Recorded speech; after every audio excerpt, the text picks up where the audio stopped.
Welcome back, ladies and gentlemen, to another episode of Watch Me Wrench with your host, Mr. Wrench. Okay, in this video we are going to be addressing some of the concerns/issues with the torque tube brace. If you recall, in my previous video, I showed you guys briefly the torque tube brace, and I told you that it was installed incorrectly the first time.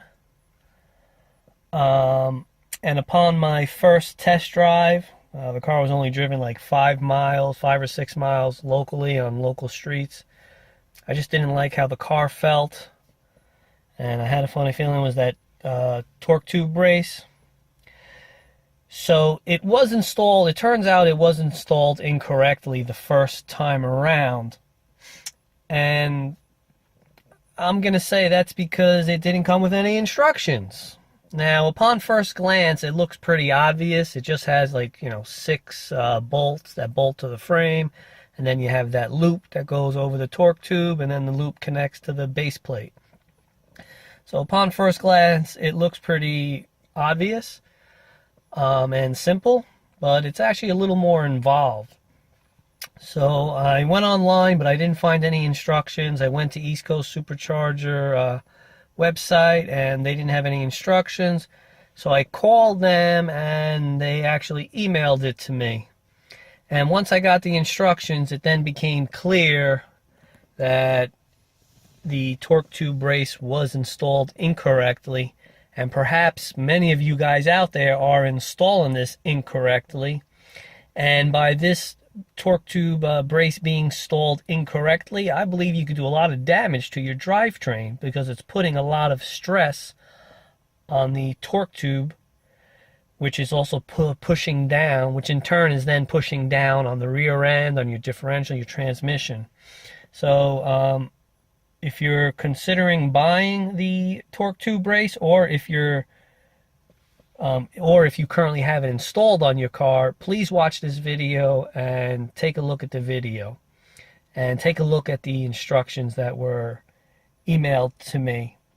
So I guess that's what we're going to do now. So let's go over to the bench. I'll show you guys the instructions, and then we'll get underneath the car and I'll show you what I'm doing. All right, just give me a second. I'll be back. Okay, so here are the 2-page instructions that were emailed to me by East Coast Superchargers. So basically it's just 3 sections. There's 1, 2, and 3. That's all that's provided. So if you want to read it, I guess you could pause your screens here or take a screenshot of your cell phone. That's step 1. Step 1 says to cut the last 4 inches off of the factory tunnel plate. That is step 2, I guess you could call it.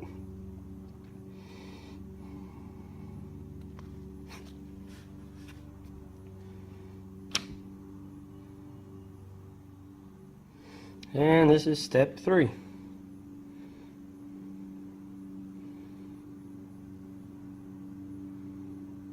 Now it says use supplied shims.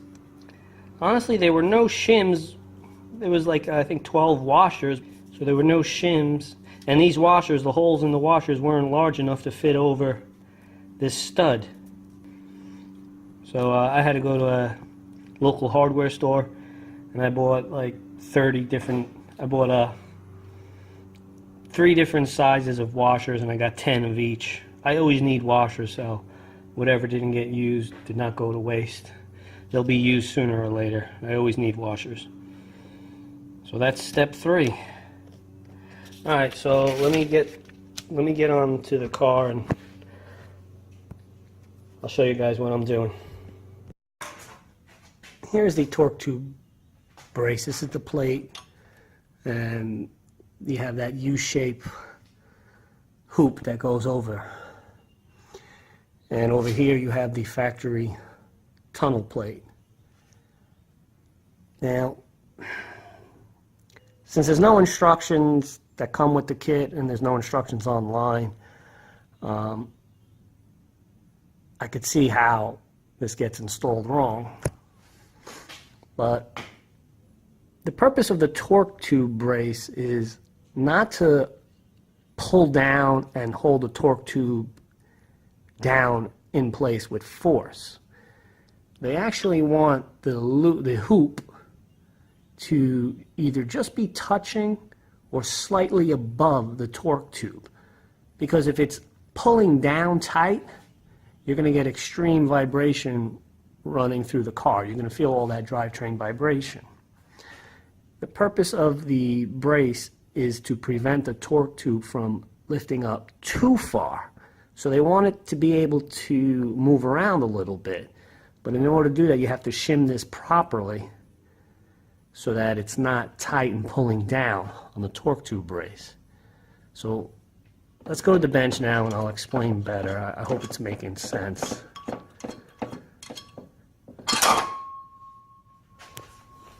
Okay, so here's the tunnel plate, here's the East Coast Supercharger torque tube brace plate. So the problem is that this was bolted right to this, which was bolted to the frame of the car. But by doing that, this was down too far and it was putting too much force was being applied to the torque tube brace. It was basically just pulling it down, and there was a lot of drivetrain vibration. So once I got their instructions emailed to me, it became clear.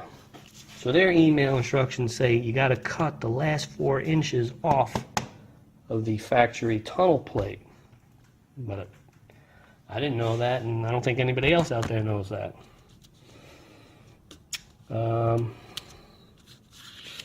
But if you cut it straight across the last 4 inches, you're going to have this gap here. So me being as fastidious as I am, I cut it to shape, and it follows this dimension. And when it's bolted in the car, it's got like a nice uniform, even 1/8 inch of a gap all the way around. So I think that looks much better than cutting it straight across. But now by doing this, by cutting this and eliminating this, I don't know, 1/8 inch of a gap, 3/16 of a gap space, I should say, I can now shim properly the hoop. Again, the hoop is just supposed to barely be touching or sitting just above the torque tube brace.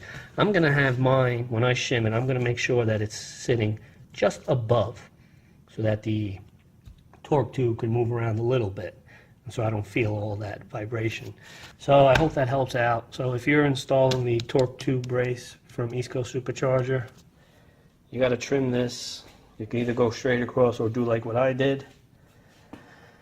And you have to shim the hoop so that it's either just touching or just sitting above. Again, I'm going to have mine sitting above. But I had a little fun with this plate after I cut it. Check out what I did. I polished it to give the car some bling underneath and to be a little different. I hope you could see that. So that is the polished side, and that is the unpolished side. I'm happy. I just did 2 passes with the mother's aluminum polish, and it came out like that, pretty good. So that's how I'll be sitting in the car. I gotta wipe it off a little bit, left some residue. Okay, so I got the tunnel plate just loosely bolted up, moves around. I'm working on getting the torque tube brace plate. I'm working on trying to get it sit flush. Let me remove this for a second. So here's what's happening. When you drill and insert this rivet, look, the rivet has a head, it doesn't sit flush with the frame. So if you put like a straight edge across, you know, you can see there's movement. But then if you take one washer, just hold it in place with this blue tape. Take another washer.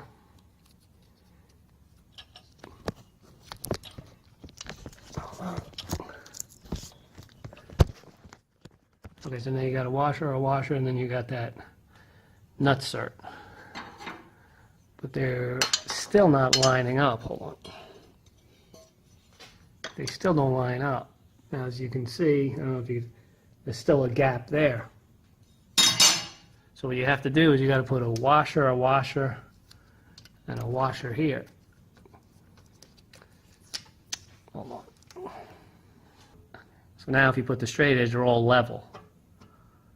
So on my application, I don't know about your car, but pretty much figure all cars are going to be the same. You're going to need a washer, and a washer, even though you have the nuts there. I guess the frame kind of goes up a little. So to get the torque tube brace plate to sit flush, put a washer, and a washer. And I'll do the same on this side. And then the brace will be sitting flush and tight with the frame.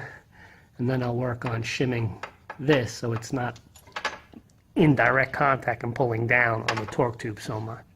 All right, I'll be back.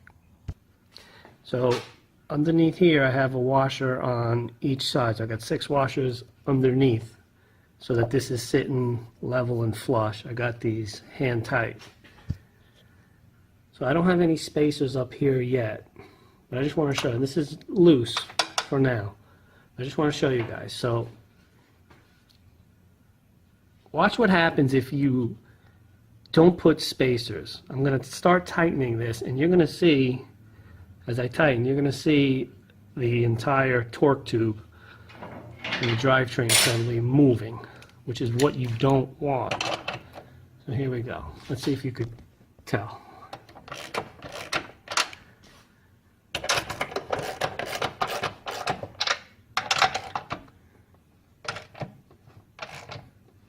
I mean, I don't know if you can tell, but it's moving. It's getting pulled down.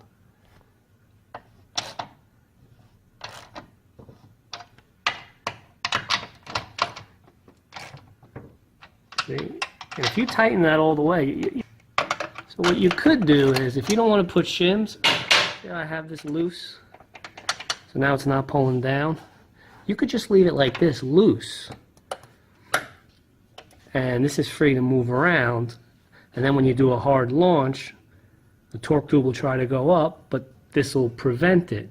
But then you're relying on just this nut and these little threads and the threads on the nut to hold all that force in place. So I guess you could just leave it loose like that. That's good enough. But I would rather lock this in place. So I'm going to put some washers up here so that this rests on the washers. And I would like this about 1/8 of an inch off the torque tube. Rather than leaving it like this and hoping that these threads and this nut, these 2 nuts will hold your torque tube in place and won't let it rear up so far. You could do that, but I don't recommend it. So that's why I'm going to use spacers, some washers, and space this. All right. Let me get to it and I'll be back, and I'll tell you guys like how many it took. I could tell right here, like there's more of a gap here than on this side. This feels like 1/4 of an inch, and this feels like 5/16, maybe even like 1/2 an inch. I can't really tell because I can't see. All right, let me get to it and I'll be back. All right, guys, so I'm still messing with this. So the magic number is this side needs 3 washers, and this side needs 5 washers. And the reason being that this side needs 5 washers is because if you look, this resting point here is lower than on this side. This side is higher. So when they bent the loop, it's not perfectly symmetrical. It's not perfectly even. So I need 3 washers on this side and 5 on this side just to get this up and over and off the torque tube. And how am I doing that? Very simple. I put a piece of blue tape on each thread, and that's where the blue tape ended. And that's where, I'm sorry, And that's where the threads, when the threads came out, that's where the thread would come out. So by adding the washers, I could see how far up the blue tape is going into the plate there. But with 4 washers on this side, it was still even with the plate. So 1 washer, I needed 1 washer more on this side, and 2 washers did nothing, and then when I put 3 on this side, it went up. So 5 on this side, 3 on that side. All right, let me get to it. Hopefully this will be the last time bolting this in and out. I'll be back. Okay, I've got it buttoned back up, and in case you guys didn't understand what I was saying, now you can see that the blue tape is recessed up in there. So it took 5 washers on this side and 3 on that side. So that's in there like 1/8, and this side's up in there like 1/8 as well. I'm confident and I'm comfortable that this is now at least 1/8 of an inch off the top of the torque tube. You can see a little bit of a gap on this side. On this side you can't really see the gap. This side's kind of touching, but that's okay. I know this side's up a bit. And now when I tighten down on this, I shouldn't see the torque tube coming down at all because it's being stopped by all those washers. See that it's resting on the washers. All right, so let me get to it. Let me tighten it up and see what happens. Again, this shouldn't move at all. And like before, when you heard me tighten it down, you heard something go like. That means something wasn't happy. So shouldn't hear any noise. All right, let me get to it. I'll be back. All right, ladies and gentlemen, there it is. 3 washers on this side, 5 washers on this side did the trick. You can see there's a little gap, and when I tightened it, the gap showed up on this side. So it's got about 1/8 on this side and about 1/16 on that side. I'm happy with that. So I'm really glad I caught this. Everybody out there is probably installing this incorrectly, but everybody really needs to pay attention to this video. Because if you don't cut this plate, and you don't put any spaces, and you're tightening down, damn, you are putting so much strain, and you are pulling down really tight on that. Let me tell you. All right. So now I just got to undo it one more time and take off the blue tape. They got blue tape holding those washers in place, which helped with, taking it on and off so many times. All right. I'll be back one more final time. All right, ladies and gentlemen, everything is done. All 5,000 of these bolts are torqued down to 89 inch-pounds. This is all done. This took all day. This took way too long. I have to try to stop reinventing the wheel every time I work on a car or add a part on there. But I did find flaws. I really did. So if you're going to do this, cut this off. Cut the last 4 inches, or you can do it like I did. See that nice uniform gap? So cut the last 4 inches off. You got to put a washer on each side so that it's flush and level. Otherwise it's going to wobble. It's not going to sit right. And mine took 5 washers on this side and 3 washers on this side. And it's just sitting about 1/8 of an inch above and around the torque tube. So that's it. Alright guys, thank you for watching. This was a lot of work. If you could please click the like and subscribe button, I would really appreciate it. If you have a comment or question, please leave it below. And don't forget to hit that little bell symbol on the side next to subscribe, otherwise you're not going to get notification. And hopefully, I'm not a professional mechanic, and you know what guys, if I can do this, you could do this. So pick up a wrench and get to wrenching. You just might save yourself a buck or two. And please continue to watch me wrench. Thank you guys and have a great day.